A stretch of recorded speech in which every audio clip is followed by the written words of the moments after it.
mga ka-greenie. Ito po yung aking mga houseplant dito sa ilalim po ng aking plant rack. Malalago na sila, matataas na sila, kaya po gustong-gusto ko na sila ngayon. I like them so much. Ayan po, oh. Ganda nila. Ang variety na meron dito sa ilalim ng aking plant rack ay ang mga syngonium.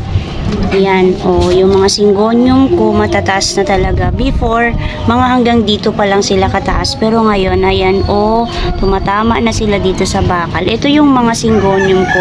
Iilan lang din sila. Ayan na lang din yung mga natera. Kasi yung iba, na ano sila, na-stem rot sila. Ito, oh, ang taas na ng aking pink syngonium. Tingnan natin, oh, ayun, oh. Madamo na nga siya, eh, oh, ayan. Salansang na yung roots niya. Kailangan ko na rin siyang i-propagate. Ayan, no. Grabe. Sa lalaki ng leaves niya. Siguro sa mga susunod na mga araw, puro na lang propagation yung gagawin ko. Ilan lang yung ano, oh, may pink na color kasi hindi ko sila masyadong pinapaarawan dahil nasusunog sila. Yung katabi niya naman, ito siya, oh, ayan. Ito yung pinaka ano niya. Ayan, oh. Yung talagang pattern ng leaves niya. Arrow sila. Kaya ang tawag sa kanya ay white arrowhead. Ito, oh. Ang laki, oh. Yan. Arrow yung kanilang leaves. Tingnan nyo, magkakadikit na yung ano. Grabe yung ano niya, oh. Sanga-sanga niyang leaves. Diba? Pagkatapos, yung katabi niya, mataas na din. Grabe. Oh, sa pagkaalala ko, ito ay Christmas syngonium. Christmas syngonium. Pagkatapos, may mga maliliit dun sa ilalim. Oh. Diba? Ang kapal. Mas ayun yung mga bagong tubo niya, oh. Ayan, oh. Mga maliliit. Kapal niya. Pagkatapos, yung katabi niya, ayan, natatabunan na rin. Syngonium albo. Hindi ko pa ito napakita, eh, yung albo ko na to. Ayan, no. Ilan lang siya. Pinapatabunan ko talaga siya ng mga matataas na houseplant ko rito kasi nasusunog siya. Kaya okay lang ako na ganyan siya. Ayan. O, diba? 1. Si albo. 2. Ito nga, oo. Hindi siya, oh. Hindi siya variegated. Ilan lang siya. Halos 3 lang. Tipid siya magbigay sa akin ng ano, leaves. Yung mga nandito, yun. Mga nagsisiksikan. Magkakadikit-dikit na sila. Ayan yung mga syngonium ko. Tinutulak ko nga sila papunta dun sa dun. Kasi sila yung ano, pinakamataas kapag sila ay lumalaki na. Compare sa mga aglaw, hindi sila masyadong ganyan kataas. Kaya dun ko sila nilalagay sa dulo. So ito yung aking aglaw. Yan yung aglaw ko. Ito yung kunchin. Pink kunchin siya. Ayan yung color niya. Ayan, o, ganda niya. Pink. Pink siya. At malago na siya. Ayan, o. Ilan na siya, o. Oh, 1, 2, 3, parang 4, 5. Madami na siya. Pwede ko na siyang i-propagate sa mga susunod na araw para makita natin kung gaano sila kadami. Ang tataas na niya. Pagkatapos, may kunchin din ako na red. Ito, oh, ayan, oh. Pareho sila ng form ng leaves sa pink. Ang pagkakaiba lang nila, yung color talaga, yung ayan, oh, yung pattern ng color nila dito ay yun ang pinagkaiba. Pero pareho sila ng laki, ganyan, oh. O yan. Pagkatapos, meron naman ako dito. Ayan, si Aglaw Soksum. Nabili ko siya sa online before ng ito lang ata, ganyan. 5 o ano, 4 na leaves ngayon. O 3 na sila. Ihiwalay ko na yan sila. At ito naman, hindi ko na maalala ID niya, eh. Oh, Pero para siyang may scale, galing ko na lang yan. Hindi ko napansin na may scale siya. Urong ko lang siya konti para hindi siya makahawa. Ito yung katabi niya. Ayan may caladium ko na. Nasa isang pot lang. Pero 4 ata sila ito. 1, 2, tapos ito 3.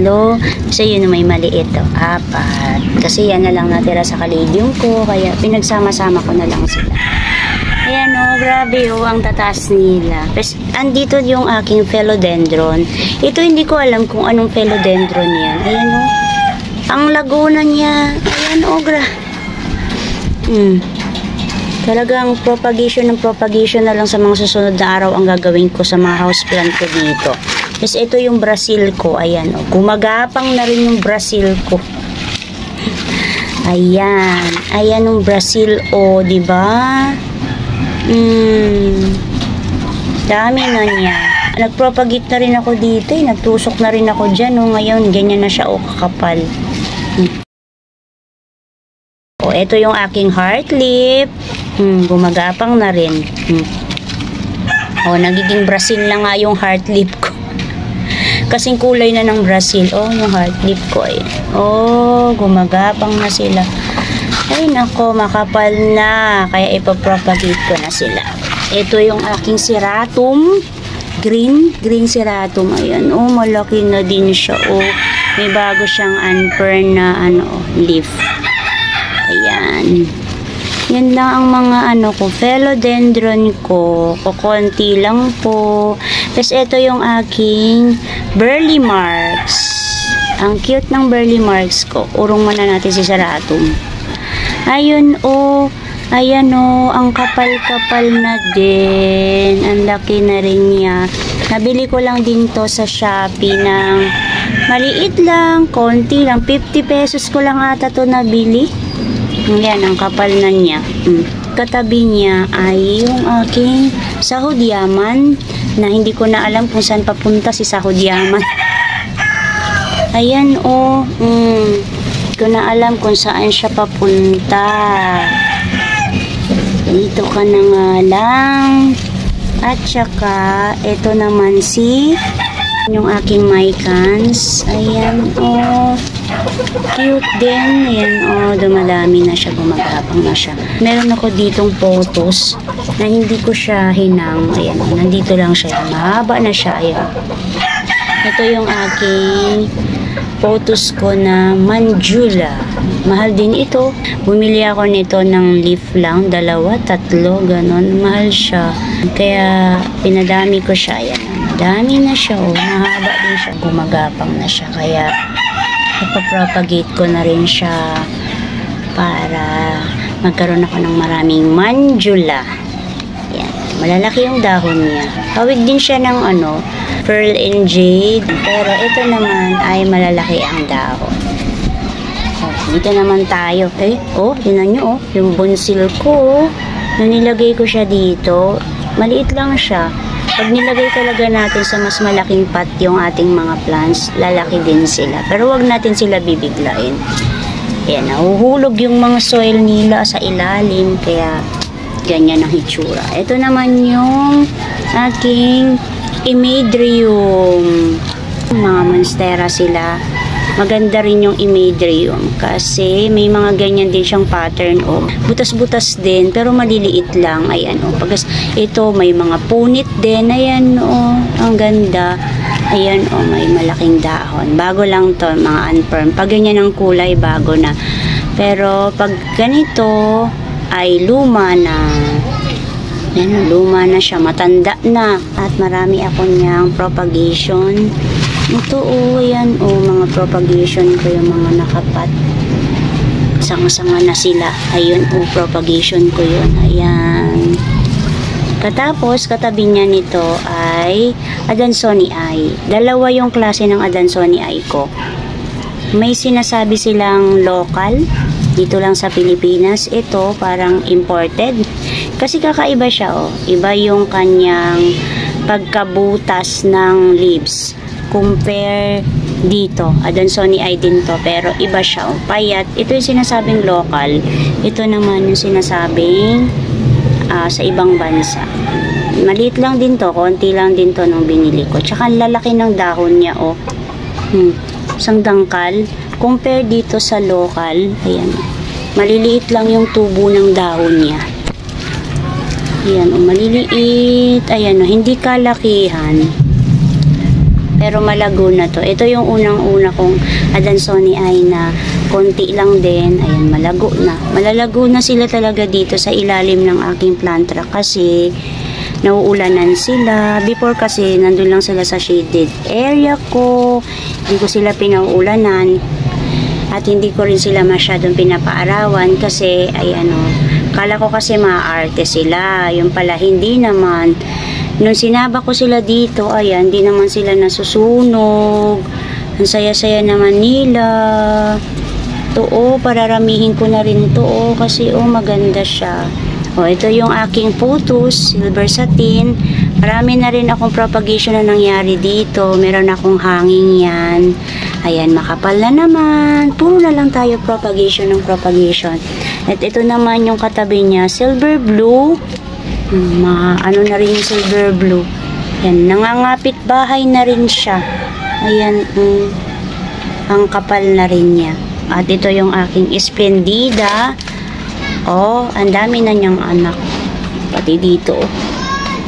Ito naman yung aking yung aloe na variegated. Ito si Queen. Nakulimlim na naman po ngayon dito sa amin. Na naman, lumalakas na naman ang hangin, uulan na naman. Ayan po yung aking mga house plant dito sa ilalim ng aking plant rack. Ayan, ang cute na nila, ang lalago na nila. Tingnan sa mga susunod na araw, siguro po ang gagawin ko ay propagation ng propagation. Magiging malinis na naman yan dyan. Lilinisin ko na naman, ayusin ko na naman na hindi sila magkakadikit-dikit kasi yung aking aglaw na isa doon, mayroong scale, baka makahawa siya. Kaya ayusin ko sila. Pero ang ganda nila, no? Ang lago. Magulo nga lang. And that's it for today po mga ka-greenie. Kung love po ninyo at nagko-collect din po kayo ng mga plants, kagaya ko, ayan po, house plant, philodendron, syngonium, photos. Pa-like and subscribe po sa aking channel, Ana Duran po. At sa mga hindi pa po nakapollow sa aking FB account, ka-greenie Ana po, i-follow po ninyo ako doon. Dahil doon po ako nag-update ng mga bagong reels, pictures, or kahit ano-ano pa po. Thank you Lord sa araw na ito. May God bless you all. Bye-bye po mga ka-greenie.